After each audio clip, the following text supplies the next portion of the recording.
automática publicada na revista Lynch de 1931. Cores da aura e sua significação.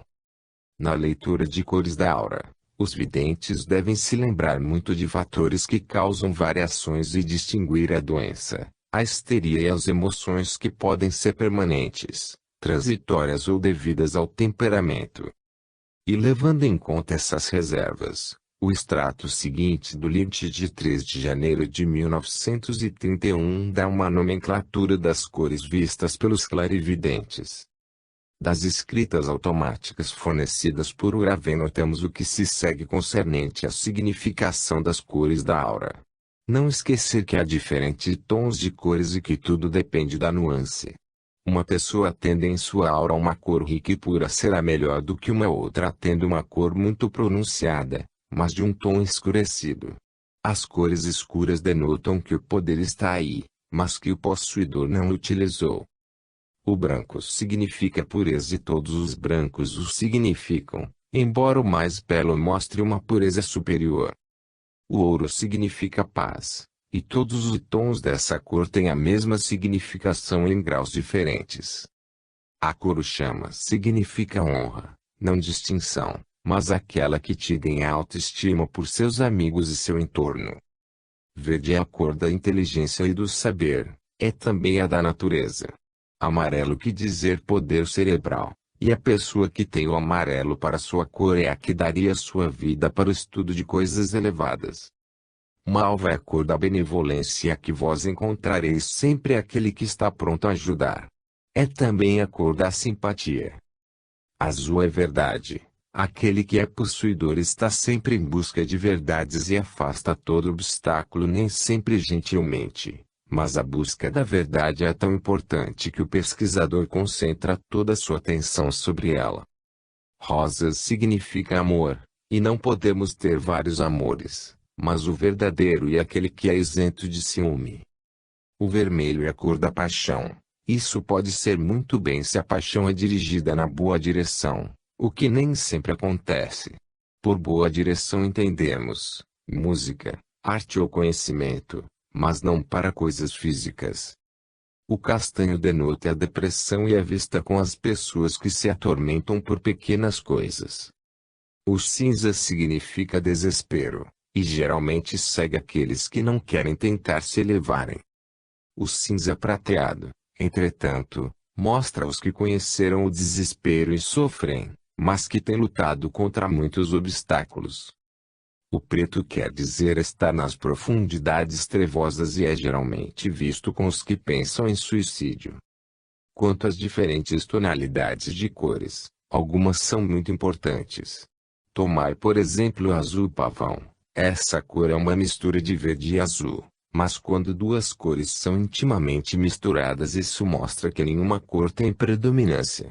Seria melhor que as cores fossem separadas em bandas, mas se elas são misturadas, isso indica certa indiferença nas qualidades que elas representam. O azul pavão daria intelectualidade mais verdade, mas ela significaria também que o possuidor desse tom não se afastaria de seu caminho para nenhuma dessas duas qualidades, mas que ele as observaria se elas ocorressem a ele sem dificuldade. Creme é uma outra cor que pode ser a mistura do castanho e do branco, ou amarelo e branco. Vê-se geralmente naqueles que não têm entusiasmo para as coisas do espírito. Cor vinho vermelho, uma de um alve de vermelho, igual amor da mudança ou do esporte. Terra de ciene queimada é uma cor feita de vermelho e de castanho, vê-se frequentemente com aqueles que têm humor muito variável, algumas vezes alegre, triste ou reservado. Aqueles que têm necessidade de sair de si mesmos. Púrpura é uma cor muito rica e é realmente um tom malva muito escuro. Ela é frequentemente vista nas pessoas idosas. É a cor da benevolência, seguida ao sofrimento. Os que muito sofrem e que graças a esse sofrimento ganharam uma verdadeira simpatia pelos outros, deploram esta cor. Fotografia de raios V. Damos, a título de documentário, o procedimento empregado pelo comandante da JET para a fotografia de radiações emitidas pelos vegetais, na luz vermelha, Colocar uma placa sensível, 6,5x9, em um chassi de metal bem hermético. Expor ao abrigo de intempéries contra uma árvore e deixá-lo aí durante 72 horas. Em seguida, revelar a placa e fixá-la sem prazo. Marcar a placa do lado verde com um número correspondente ao processo verbal redigido como segue. 1. Data, hora, local. 2. Nome, endereço do experimentador. 3. Temperatura dos dias da exposição. 4. O tempo que faz, sol, chuva, turva, etc. 5. O gênero de placa. 6. Revelador empregado. 7. Detalhe da experiência. 8. Assinatura. Fotografia transcendental. Fotografia de radiações humanas. Procedimento 1. Trabalhar em luz vermelha atenuada. 2. Colocar uma placa sensível em um banho revelador, temperatura moderada. 3. Colocar no lado do vidro os dedos das duas mãos após tê-las previamente lavado em água morna, depois secadas. 4. O sujeito desejar fortemente exteriorizar fluido vital. 5. Duração de 15 minutos no banho. 6. Lavar bem a placa. 7. Fixar a placa em um banho de hipossulfito de sódio. 8. Deixar secar. Resultados. Alguns sujeitos produzem sobre a placa radiações partindo da extremidade dos dedos ou borrões de tamanho variável. Às vezes, linhas de força parecem partir do meio da superfície ocupada pelos dedos de uma mão para se dirigir paralelamente em direção à outra. Fotografia do pensamento ou psicografia. Procedimento Noel e Dardenne, Bruxelas. 1. Trabalho em luz vermelha. 2. Colocar a placa sensível no banho de revelação, com gelatina em cima. 3. Colocar 3 dedos da mão direita sobre a placa. 4. Colocar a mão esquerda sobre a mão direita, as mãos previamente lavadas, depois limpas com álcool. 5. As duas mãos e a bacia então cobertas por um véu preto, o sujeito repousando a cabeça contra as mãos. 6. O sujeito pensa então fortemente no objeto a ser reproduzido, forma simples, quadrada, meia-lua, garrafa, estrela, linha quebrada, objeto bem determinado. 7. Tempo cerca de 15 minutos. 8. Notar em seguida cuidadosamente as diferentes impressões do sujeito, antes, durante e após a experiência. 9. A placa será lavada, fixada, lavada depois secada. 10. Processo verbal, ver raios ver. Proceder do mesmo modo com o papel sensível empregado a seco, deixar de lado a utilização da bacia com banho de revelação. Fotografia espírita. Procedimentos da Sra. Marge Donohoe Hampstead, Londres. 1. Nos primeiros tempos, a Sra. M.D. colocava uma película fotográfica sobre sua cabeça durante seu sono. Ao despertar, ela revelava a película e tinha a surpresa de aí encontrar borrões, desenhos e imagens às vezes muito nítidas onde a procedência psíquica era indubitável. 2. Em seguida, ela colocava as mãos sobre uma caixa contendo uma placa fotográfica, mesmo resultado. Às vezes, ela coloca sobre a fronte uma película fotográfica envelopada de papel preto enquanto ela se encontrava em estado de vigília. Os resultados foram praticamente encorajantes. Dessa maneira, ela obtém mensagens, pequenas planilhas, fotos, etc. A Sra. M.D. declara que o desenvolvimento do sujeito pode durar 1 ou vários anos. Procedimento com aparelho fotográfico. De acordo com a maior parte dos médiums fotógrafos, o que se denomina fotografia de espírito é o mais frequente uma impressão feita pelos espíritos sobre a placa fotográfica. Os raios que influenciam assim as placas sensíveis, não são conhecidos, e o procedimento empregado pelos espíritos não foi ainda esclarecido. Mesmo quando se emprega um aparelho fotográfico, As imagens supranormais não são provocadas pelos raios luminosos comuns. O que parece confirmar essa maneira de ver, é que fotos espíritas não são sempre fotos de pessoas, mas também desenhos, formas inusitadas e simbólicas, quadros diversamente coloridos, da escrita etc. O pensamento mesmo inconsciente do médium pode às vezes desempenhar um papel ativo e ser um obstáculo ao bom resultado da experiência espírita. É assim que, contrariamente a toda expectativa, é obtida uma reprodução supranormal de um medalhão mostrado antes da experiência ao médium fotógrafo Sr. Hoppe. Deve-se notar que as emanações fluídicas do médium e dos assistentes são utilizadas pelos espíritos para obter os efeitos pesquisados e desejados por esses. Procedimento dos médiuns Sr. Hoppe e Sra. Buxton. 1. O médium e os assistentes executam um canto religioso, apelo a Deus e aos espíritos superiores, durante cerca de 10 minutos. 2. Uma pessoa se põe a certa distância diante do aparelho fotográfico como para tirar uma foto comum. 3. O médium ou os médiums mantêm uma mão acima do aparelho durante 5 minutos. 4. Revelação da placa fotográfica. Resultados obtidos com médium desenvolvido. As primeiras placas são ordinariamente pouco impressionadas pelo fluido mediúnico, simples nuvens fluídicas. Sobre as seguintes, há frequentemente rostos, mensagens escritas ordinariamente envelopadas em uma nuvem fluídica cinza-branca. Terapêutica espiritual. O médium curador.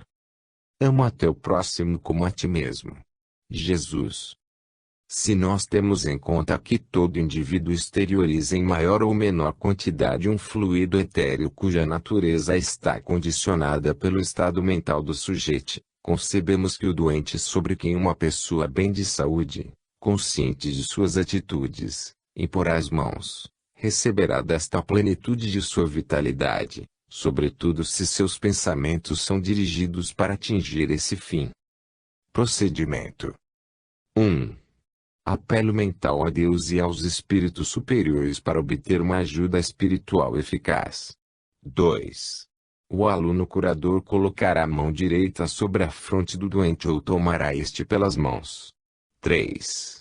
Ele terá o cuidado de não provocar contrações musculares. Seu pensamento caridoso e confiante em Deus produzirá um relaxamento físico alternado com uma repetição de ato voluntário favorável à transfusão natural de suas forças vitais aumentadas dos fluidos espirituais dados pelos espíritos. 4. Ao mesmo tempo, ele dará ao seu doente sugestões mentais calmantes que durarão por todo o tratamento. 5. Ao fim de alguns minutos, pode acontecer que o curador ressinta vivamente as dores do doente. 6. Às vezes também, se ele é um pouco clarividente, obterá certas inspirações, ele não deve desvendá-las senão com uma extrema circunspecção, uma grande prudência sobretudo se elas devem atingir muito diretamente a sensibilidade do doente, notícia de morte, doença grave etc. 7. Certas inspirações são de natureza a permitir ao curador uma moralização frequente adequada ao caso do doente, moralização destinada a reforçar a cura psíquica e apressar a cura. 8. Após a sessão de cuidados, o curador pode e deve se desligar dos fluidos malsãos, fazendo um segundo apelo às forças divinas. Sua vontade aí ajudará da mesma forma poderosamente. Para isso, ele deve se imaginar rejeitando com força os maus fluidos recebidos em retorno durante a operação. Alguns curadores sacudem as mãos como para rejeitar o fluido nefasto que parece aí aderir. Esse gesto não serve senão para reforçar a primeira ideia. Observação. Se uma pessoa não é clarividente ou inspirada, ela não deve impedi-lo de fazer seu possível para aliviar seu próximo, na condição de que ela tenha em conta as indicações abaixo e que ela mesma goze de uma boa saúde física e moral. O curador magnetizador. se apoiando nos ensinamentos dos magnetizadores que admitem a polaridade do corpo humano, lado direito, positivo, lado esquerdo, negativo, face anterior do corpo, fluido positivo, face posterior do corpo, fluido negativo. Alguns curadores dão passes magnéticos sobre os pacientes. Estes executados a pouca distância da face anterior do corpo, da cabeça ao pé, darão ao doente um reganho de vitalidade. Se esses passes são feitos transversalmente, isto é, da esquerda para a direita e da direita para a esquerda, as mãos se cruzam em um movimento de vai e vem. O magnetizador contraria o jogo dos fluidos magnéticos nefastos e desliga de alguma maneira o doente de sua influência perniciosa. Em resumo, o curador magnetizador seguirá o mesmo método que o curador espírita, mas ele começará por desligar a parte do corpo onde o doente ressente uma dor ou um mal, passes transversais. Ele fará em seguida passes, ao longo do corpo da cabeça aos pés, para dar forças sãs. No caso de enfraquecimento, degenerescência dos tecidos, ou de insuficiência funcional dos órgãos, ele pode praticar o sopro quente, através de uma roupa própria, sobre a parte do corpo doente. Em caso de congestão dos órgãos ou dos tecidos, empregar os passes transversais e o sopro frio, rápido, no local congestionado. O sujeito mumificador. Pode-se tentar sobre vegetais, animais mortos recentemente, o poder mumificador de seus fluidos. O vegetal ou o animal morto se umedece e se conserva indefinidamente. Essa propriedade do fluido humano é utilizável no tratamento de certas doenças. Teste do limão. Quando o sujeito tiver lavado as mãos e estas retomaram o calor normal, ele dá passes magnéticos sobre o limão 1 ou 2 vezes por dia, tendo cuidado de pôr o limão ao abrigo da umidade de um calor muito grande. Se houver um fluido adequado a esse gênero de trabalho, o limão se dessecará e endurecerá. Peixes, uma coração de bezerro, um fígado, foi dessa forma preservado da putrefação por magnetizadores. As forças espirituais que curam. Na cura espiritual, as forças em ação são as seguintes. 1. Autossugestão. Pensamento consciente ou inconsciente do doente agindo sobre seu próprio corpo. Exemplos. A. As curas de Coe e de seus concorrentes se obtêm por meio da fórmula: a todo momento e em todos os pontos de vista, eu vou cada vez melhor, repetido muito frequentemente, sem esforço de vontade, autossugestão involuntária. B. Uma forte emoção se traduz por pulsações numerosas do coração, contrações involuntárias dos vasos sanguíneos, etc. C. O iniciado se cura ou atenua os efeitos da doença só pelo efeito de sua vontade, autossugestão consciente. 2. O magnetismo humano condicionado pela vontade do magnetizador. Exemplo: efeito do fluido magnético sobre os sensitivos, as plantas, a placa fotográfica, etc. 3. A prece e as inteligências espirituais evocadas agem por sua vontade sobre o fluido vital do médium ou do doente para reforçá-lo, dirigi-lo ou lhe dar qualidades especiais curativas. 4. A moralização do doente e do espírito obsessor. Algumas curas foram obtidas, seja pela moralização do doente cuja elevação espiritual não permite mais a aproximação de espíritos inferiores, seja pela moralização do espírito obsessor se manifestando pelo intermédio de um médium, fora da presença do doente às vezes sem este se dar conta. Pensamento e vontade são forças dependentes do espírito do magnetizador ou de inteligências desencarnadas agindo sobre fluidos magnéticos. São por isso forças espirituais. A mediunidade de efeitos físicos. Hoje é concebido que os efeitos físicos, pancadas sem a intervenção do médium, deslocamento de objetos à distância, materialização, luzes mediúnicas, transportes, vozes diretas, escrita direta, fotografia espírita etc., são produzidos graças à exteriorização de um fluido mediúnico às vezes sutil, tornando-se pouco a pouco denso e denominado ectoplasma. A vontade do espírito pode agir sobre esse fluido e lhe dar as propriedades da matéria tangível, a forma de um objeto ou de um ser determinado.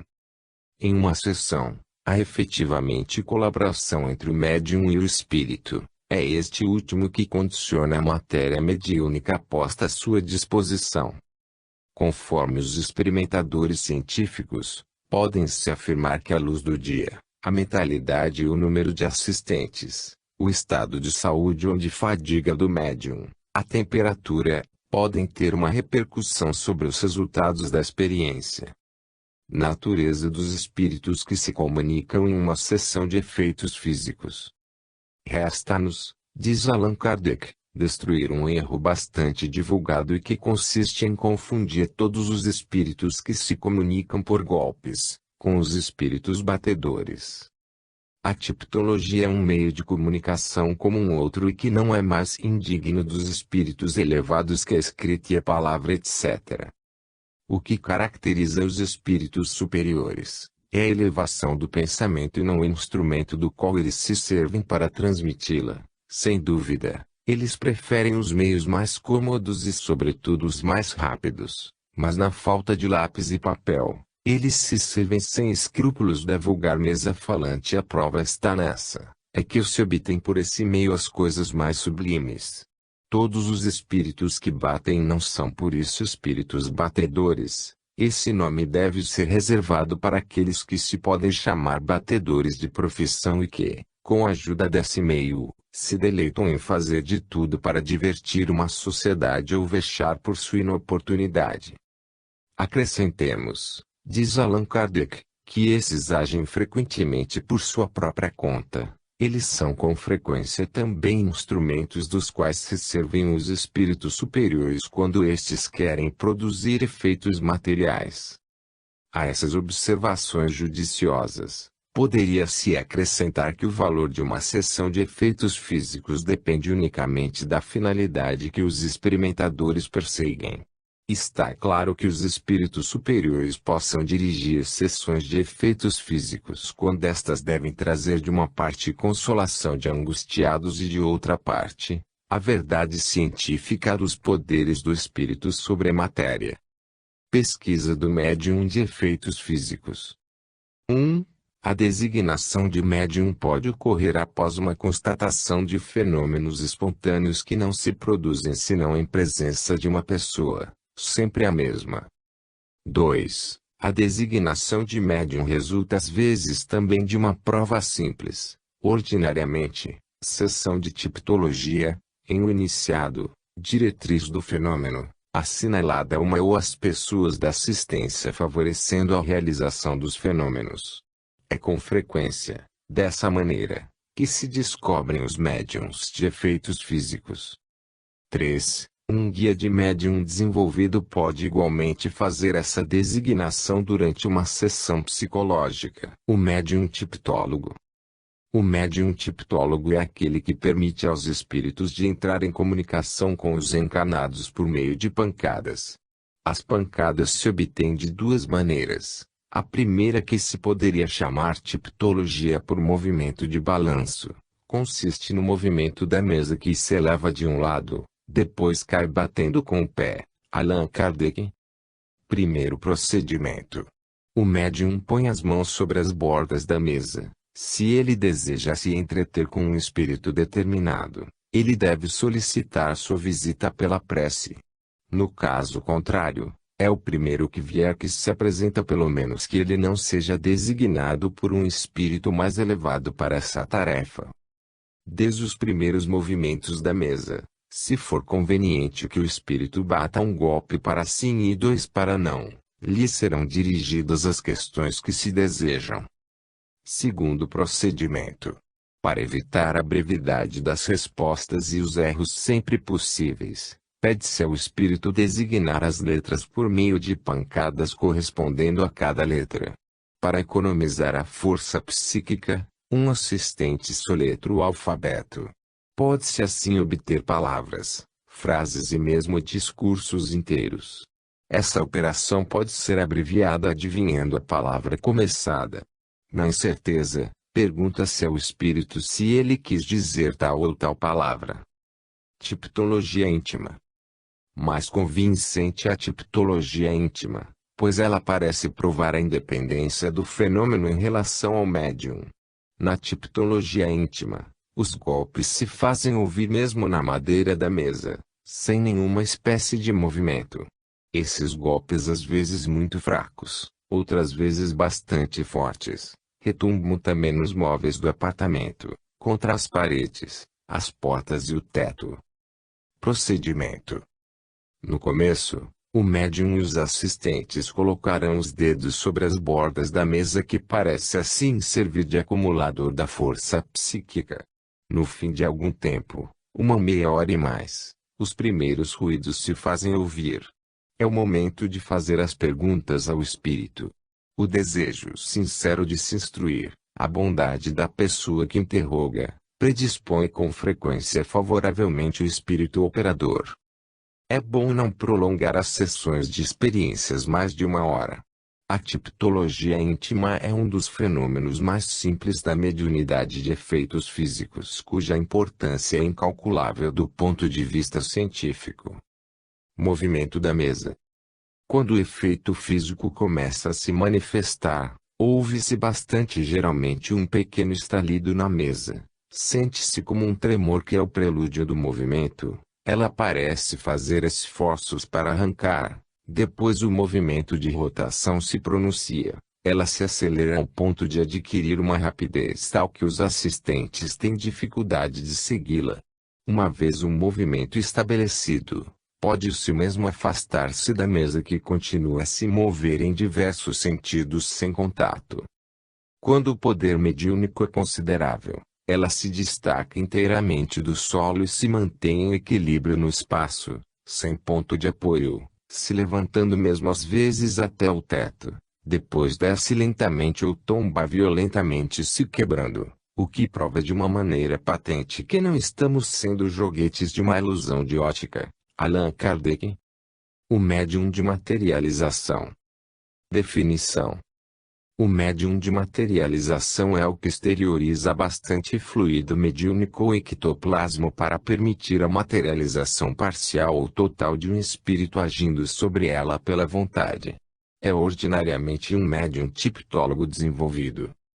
Organização de uma sessão de desenvolvimento. 1. Os assistentes se instalam em torno de uma mesa suficientemente grande para lhes permitir de aí pôr as mãos. 2. Procede-se a prece em alta voz, algumas vezes substituída por uma evocação mental dos espíritos superiores, duração de 5 minutos. 3. A claridade é em seguida fortemente atenuada ou suprimida. 4. A fim de evitar uma tensão muito forte do espírito dos assistentes, rapidamente fatigados que eles estão na escuta do menor ruído, uma pessoa será encarregada de fazer um pouco de música por meio de um gramofone ou aparelho TSF cujos sons serão suficientemente abafados.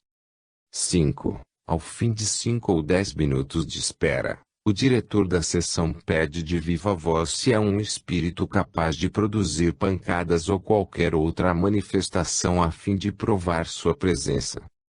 Nova espera antes de refazer a mesma questão.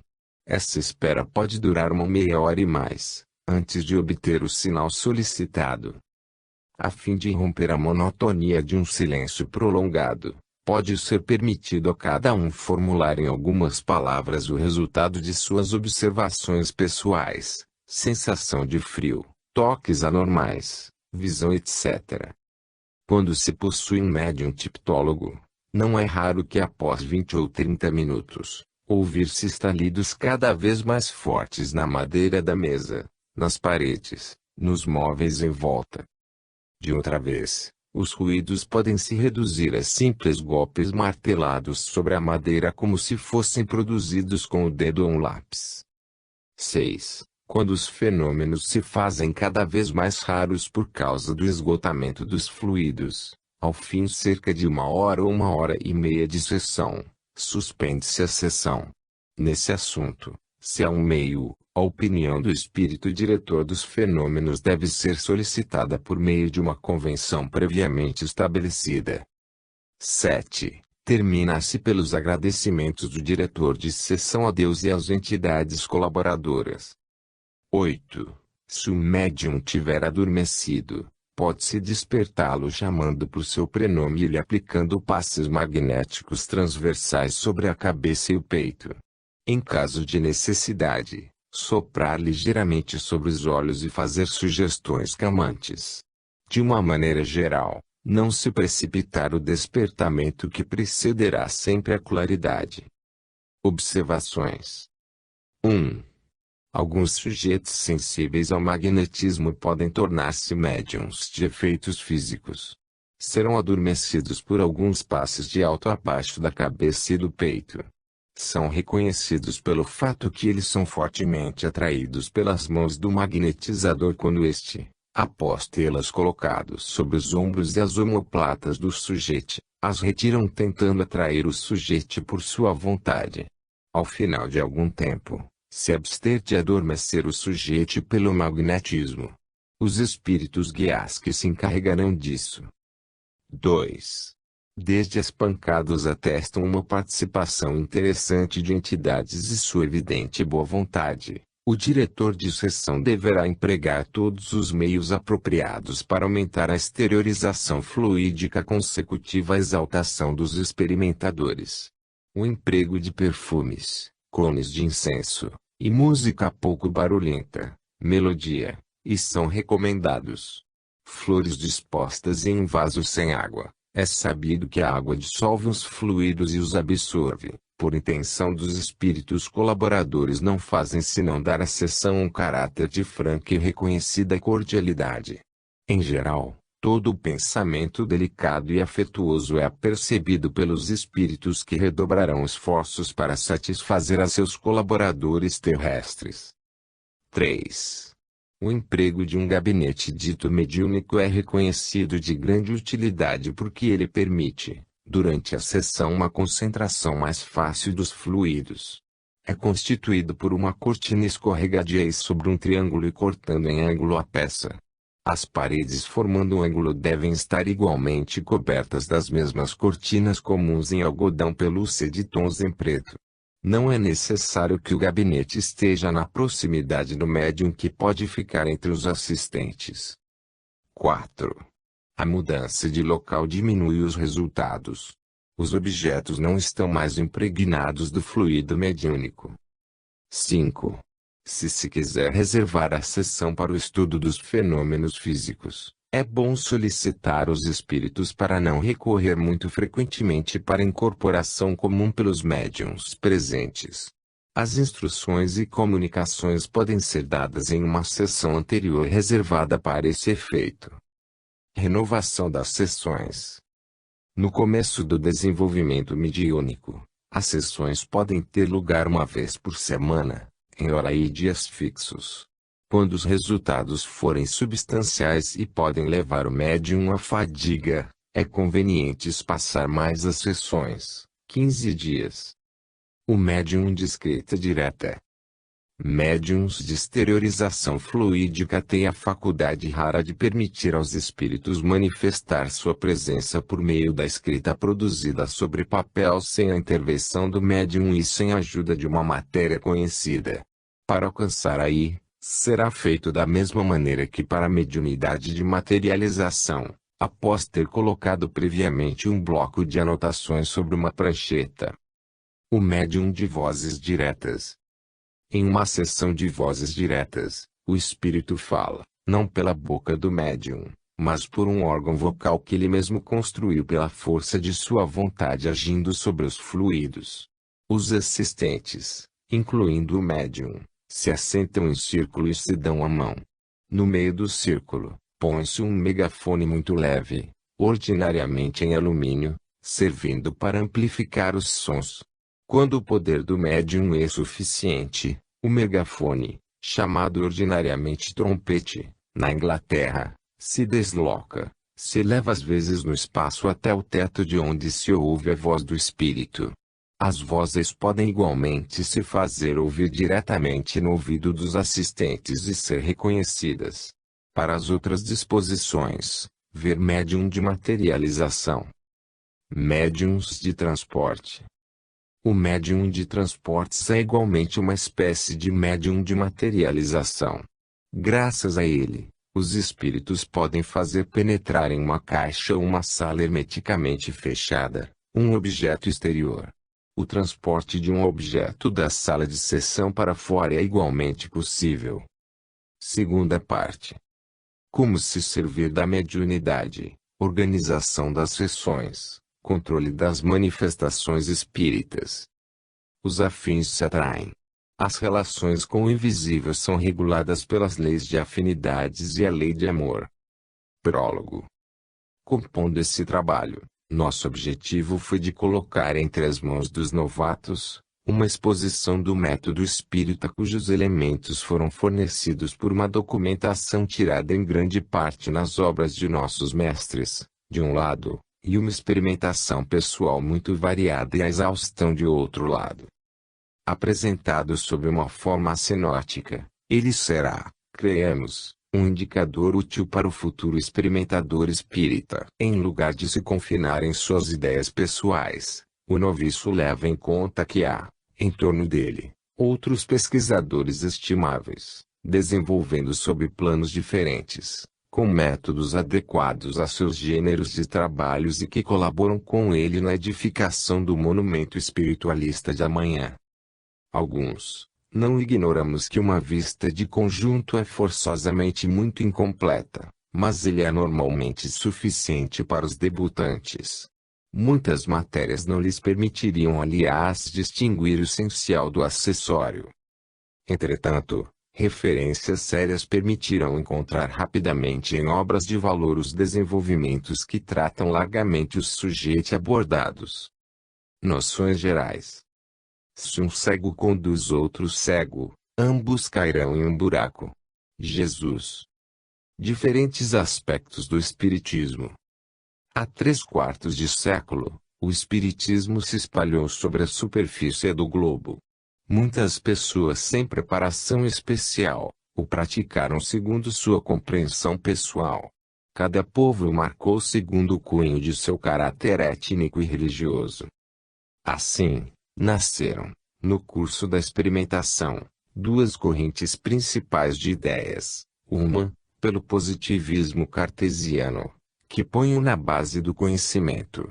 A outra, versando muito facilmente na credulidade supersticiosa. Os exageros dos detratores e dos adeptos das doutrinas nascentes, sua falta de prudência tanto na negação quanto na afirmação, impressionam o espectador imparcial. Hesitações dos debutantes, os insucessos, suas causas. Assim solicitado por tendências extremas, o novo adepto se abandona ao acaso das circunstâncias e não alcança sempre o porquê de seus insucessos. Escutemos nesse assunto o que nos dizem os grandes invisíveis. Conselhos do além, amigos, nos dizem a voz do Espírito, eu te trago a palavra da verdade e acabo de ditar teu dever. O Espiritismo, creia, é chamado ao progresso profundo de um alto destino. Saibam, entretanto, que os meios dos quais tu te serves são marcados momentaneamente pelo cunho da impotência. Não é dizer que os esforços dispensados por zelosos adeptos em vista de atrair o público incrédulo não sejam louváveis, mas o sucesso recompensa raramente o mérito, eu te digo com conhecimento de causa. Tu pensarias como eu mesmo se soubesses o que se passa nos grupos, onde não se pode fornecer a prova do que se avança. Escuta-me, é preciso tocar a alma hesitante ou hostil com o clarão ofuscante que causa torpor, que revela as ideias morais e elevadas.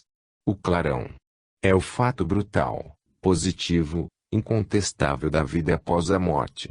A imortalidade da alma se torna manifesta, provada de repente, pois o espírito livre fala a ele mesmo diante do pesquisador, e, segundo seu grau de adiantamento, revela as sombras ou os esplendores do universo invisível. Ora, por ora, estás seguro, em tuas sessões, de fornecer a teu semelhante as provas que ele te pede. Não, pois já provaste mais de uma decepção a esse respeito. Entretanto, se tu não consegues, culpa a ti mesmo. Com efeito, quando tu experimentas, o que fazes da vontade, da resistência de teu ser, frequentemente apático, tu esperas quase tudo do além, e tu te queixas em seguida que a porta não se abre, não pode por isso facilmente fazer ceder pela chave da mediunidade. Eis aí o ponto fraco. Tu tens poucos médiuns, e aqueles que podemos usar são mais ou menos dotados de qualidades fisiológicas e morais inerentes à sua missão. De quem ainda falta? Não é nossa, mas antes de ti, deles. Sabes descobri-los, esses médiuns poderosos, rochedos abruptos sobre os quais teu pé poderia se pôr com toda a segurança, de onde então perceberias os grandes horizontes da vida inexplorada. Sabes procurá-los entre os humildes, entre os santos, entre os fortes, essas gentes de fluidos semimateriais, com a ajuda dos quais poderíamos levantar os móveis, bater golpes sonoros, fazer mover engenhosos aparelhos cuja voz vibraria nossos ecos perturbadores. Sabes, por outro lado, descobrir, entre as meninas, entre as jovens, com organismos delicados, médiuns elevados, inspirados, cujos fluidos sutis podem formar uma espécie de arco-íris psíquico, ligando o cérebro humano às almas desligadas no espaço. Esperando que tu tenhas agrupado alguns médiuns, deverias te aplicar em desenvolver suas faculdades com método e paciência. Ora, com dificuldade mostram eles os germes que tu lhes permitas fazer crescer o calor de suas únicas inspirações. Frequentemente então, podendo ao grau do capricho, esses germes, que poderiam produzir frutos tão bons, se dessecam com o tempo ou só engendram flores venenosas. Mas, terias mesmo bons médiuns preparados por estudos aprofundados e sequentes, que isso não seria suficiente. Às vezes ainda as sessões não te deixariam senão amargura e tédio. Por quê? É que te faltaria ainda os elementos de êxito mais poderosos que sejam, o amor da verdade e o amor de teus semelhantes. Possuis por essa sede de conhecer quem dá asas à alma e adiantada conduz aos campos da vida espiritual. Tu nos trazes uma soma de saber e meios de buscas que sejam capazes de nos atrair como faria um imã em presença de limalhas de aço. Por outro lado, amas sinceramente aqueles que te são próximos, ou amigos, ou indiferentes, ou mesmo inimigos, em uma palavra, teus irmãos das duas margens. Conheces o devotamento, a abnegação? Está enfim, em teu poder, exteriorizar eflúvios apaixonados que sejam suscetíveis de inflamar uma reunião de humanos, de estreitá-los em uma comunidade poderosa. Tu dizes, entretanto, qual foi a força primitiva da revelação cristã e como alguns entusiastas foram capazes de mudar o eixo moral do globo e direcioná-lo para a Palestina. Deus estava com eles, dirás. Mas, eu te replicaria, ele aí estava porque ele ama aqueles que se reúnem em seu nome e querem colaborar com sua obra. Ora, o que foi possível aos primeiros apóstolos, o é para ti, se tu tens a fé e o zelo deles. Emprega a tua alma de caridade universal, procede por espírito científico, e se tu te dedicas às experiências espíritas nessas condições, a porta se abrirá grande. A ti, somente, não deixar entrar as legiões de seres errantes, que se comprazem em se comunicar aos mortais sem um fim útil, e cuja influência causa essa doença que tu conheces. Não, sob os auspícios de teu guia familiar, descarta-os. Mas deixa vir a ti os infelizes, os sofredores. Ora, por eles, e quando teu dever junto ao próximo estiver cumprido, evoca o espírito de luz, guardião dos segredos da tua esfera, evoca o doce Jesus, que, na terra, prometeu vir a teu apelo. Ele não tardará a estar em ti por ti. Ele te assistirá, se todo motivo de curiosidade e de interesse material for banido de teu coração, se o único amor do verdadeiro, do bem e do belo o preenche dessas ondas saborosas. Isso não será feito então da inércia, do vazio, uma força desconhecida e insuspeitável, reanimará tua esperança como a de teus irmãos. Sua flama irradiará sobre nós sobre todas as frontes e tu dirás, salve tu, Espírito de amor e de verdade que nos apareces. Sê bem-vindo, ilumina a nossa morada, aqueça as lareiras de nossas inteligências e de nossos corações. Ah! Desde esse momento, tu verás como será outro o aspecto de tuas reuniões, como serão diferentes as impressões que elas te deixarão. Tal como os antigos eflúvios desciam sobre os apóstolos em línguas de fogo flamantes, tal o sopro de vida banhará a tua alma e te conduzirá em direção dos mais serenos horizontes que tu possas sonhar. Homem, meu irmão, eu te suplico, não fiques surdo aos meus argumentos e faze que eles ressoem de modo duradouro em teu entendimento. Entrega-te religiosamente, cientificamente à prática da boa vontade. Criada por tua energia persistente um centro de ações eficazes, de onde sejam excluídas as ervas más. Fecha a tua porta aos galhofeiros dos dois mundos. Deixa entrar o ignorante, o pesquisador, e convence-os pelo real, pelo palpável. Eis o que te dito amor do qual eu estou animado para ti.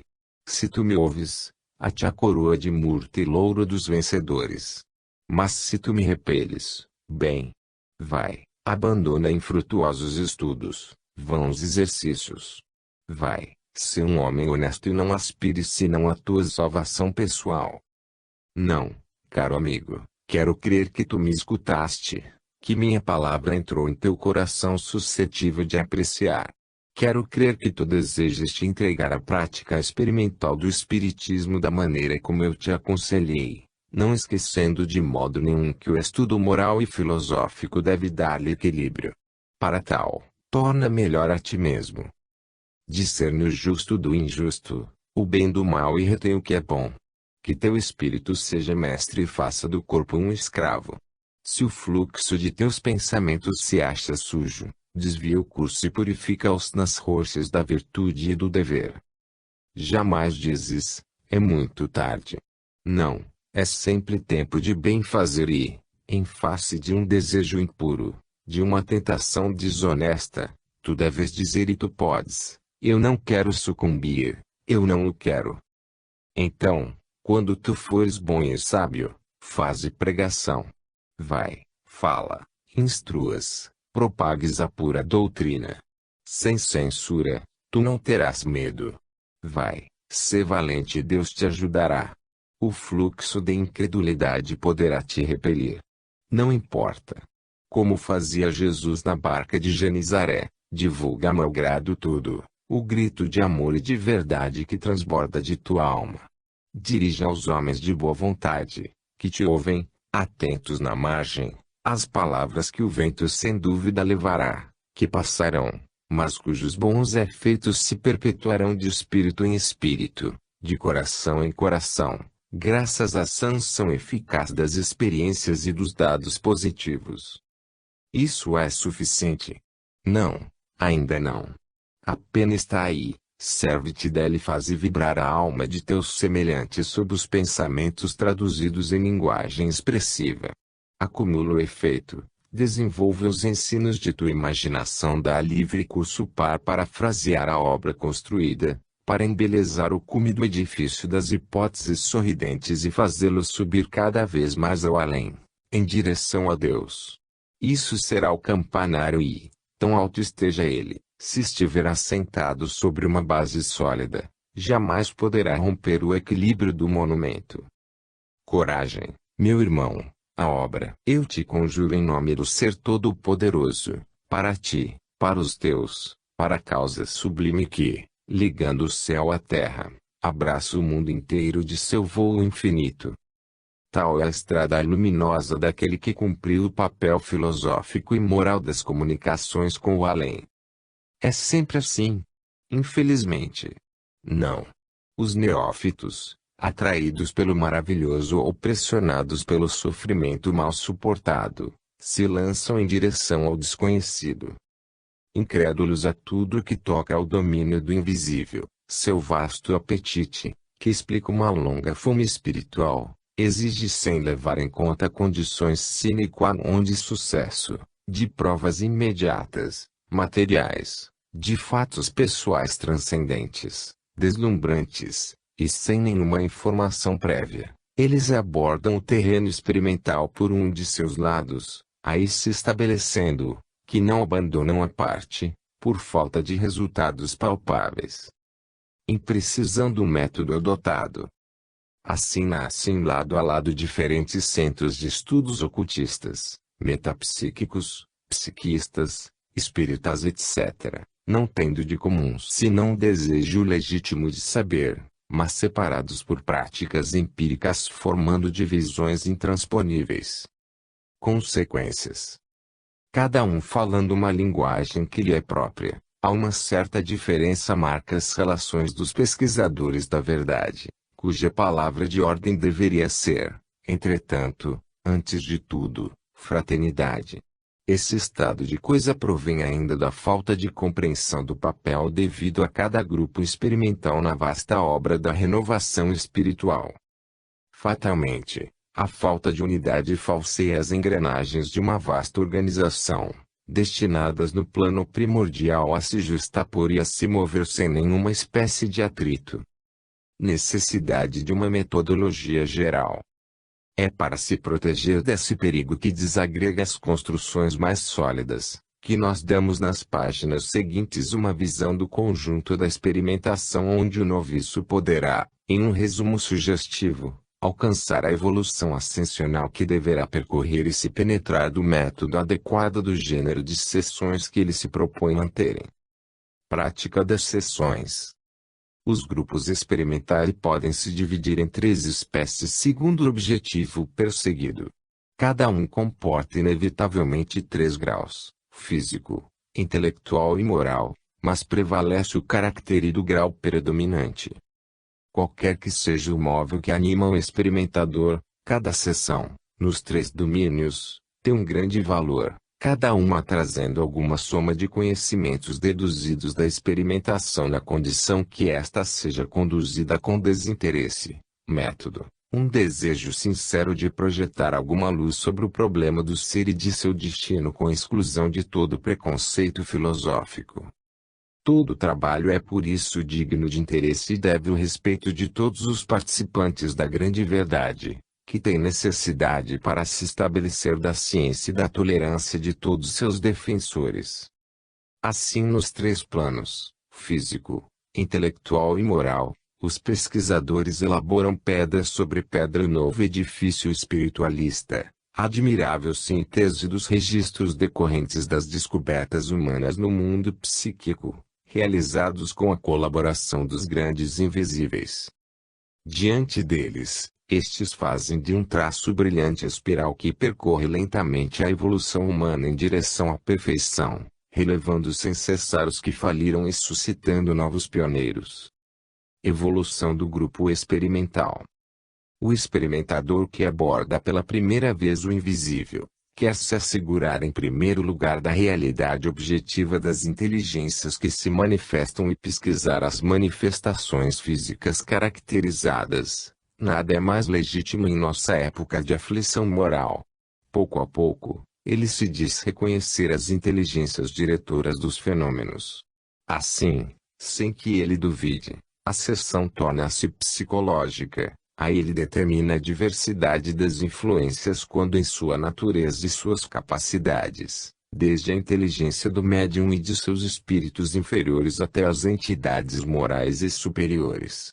Graças a um bom médium de incorporação, sua convicção será logo feita. Ele verá que o mundo invisível é semelhante ao nosso, com suas sombras e suas luzes. As contradições e malfeitos de algumas inteligências pouco evoluídas, as consolações ao mesmo tempo como a bondade dos outros, o levarão em direção desses últimos, que levantarão pouco a pouco um canto do véu atrás do qual se esconde um pouco mais maravilhosos aspectos do universo, a vida no além. As leis que o regem, suas relações com a vida terrestre formarão as preocupações do experimentador, que abandonará progressivamente a identificação material, personalidade terrestre, para empregar a identificação psicológica e moral, natureza do espírito, seu grau de evolução espiritual, que o iniciará progressivamente na vida superior. Sessões de efeitos físicos, em grupo privado. Finalidade da sessão: a. Atestar a presença do espírito de uma maneira tangível, facilmente controlável. b. Provar a ação do espírito sobre a matéria. Finalidade científica. Objetos usuais: a. A mesa com 3 ou 4 pés, de dimensões reduzidas para as primeiras manifestações de levitação. Ela permite uma instalação fácil de experimentadores, cuja força psíquica se adapte à de um médium insuficiente. b. A cabine mediúnica local reservado no canto de uma peça e separado dos assistentes por um tecido flexível de cor escura suspenso por uma vara por anéis. Essa cabine tem por objetivo proteger o médium e os fluidos contra as luzes exteriores. Arranjo da sala de sessões: escolher uma sala onde nada possa levantar as suposições de fraude. Fechamento hermético das janelas e das portas. Decoração opaca. Poltrona confortável para o médium. Aparelhos fotográficos. Telas fosforescentes. Mesinha suportando alguns pequenos objetos, flores, blocos de anotação, lápis, etc. Condicionamento da sessão: a. Número de assistentes. Os experimentadores espíritas e não espíritas são de acordo para declarar que o número de assistentes deve ser limitado, 6 a 10 pessoas. A harmonia de pensamentos é muito difícil realizar em uma reunião numerosa. b. Número de médiuns. Um único médium de efeitos físicos é normalmente requisitado. A assistência de médiuns auditivos ou videntes pode render os maiores serviços. c. A claridade. 1. Os fenômenos pouco importantes, levitação, batidas, podem ordinariamente ter lugar à luz do dia atenuada. 2. A experiência prova, entretanto, que a luz branca tem um poder actíneo pronunciado e é, desse modo, destrutivo da força física. Ela foi substituída pela luz vermelha, lâmpada de fotografia ou ampola. 3. Melhor que esta última seja a luz fria produzida por ecrãs de cartão cobertos por um reboco de sulfeto de zinco ou de cálcio, e previamente expostos à luz solar, elétrica, ou a do magnetismo em combustão. 4. O luar. 5. A luz viva é inactínea. Virtualmente, ela não tem efeitos sobre as formações mediúnicas. Ela é fabricada por alguns animais, vegetais e micróbios. Nós o indicamos a título documentário. Observação: o emprego da luz comum do dia é possível após um treino prévio e prolongado do médium. d. A temperatura esta deve ser regulada segundo as indicações do médium, mais ou menos sensível à suação. E. Estado higrométrico da atmosfera. Alguns experimentadores pensam que o vapor de água em suspensão no ar permite uma dispersão fácil das forças psíquicas, por analogia à dispersão do fluido elétrico. F. O silêncio, a ausência de todo ruído, permite uma concentração mais fácil do pensamento no começo da sessão. G. Estado de espírito do médium e dos assistentes. A intensidade dos fenômenos sendo essencialmente variável segundo o estado de espírito do médium e dos assistentes, é recomendável discercá-lo, sem se separar de certo espírito crítico não aparente, de uma ambiência favorável marcada de franca simpatia. Eis porque é bom se cercar de colaboradores sérios cuja pureza de intenção é indiscutível. Uma atitude hostil seria ultrajante para um médium honorável e causaria um enfraquecimento do fenômeno por causa da agitação emocional provocada no médium. Adotar uma atitude contrária à boa marcha da sessão seria expor o sujeito a forças ocultas mistificadoras ou francamente perversas. Demais, é bom notar que o médium é por essência muito sugestionável e que o pensamento dos assistentes pode perturbar as manifestações, desorientar e influenciar desfavoravelmente.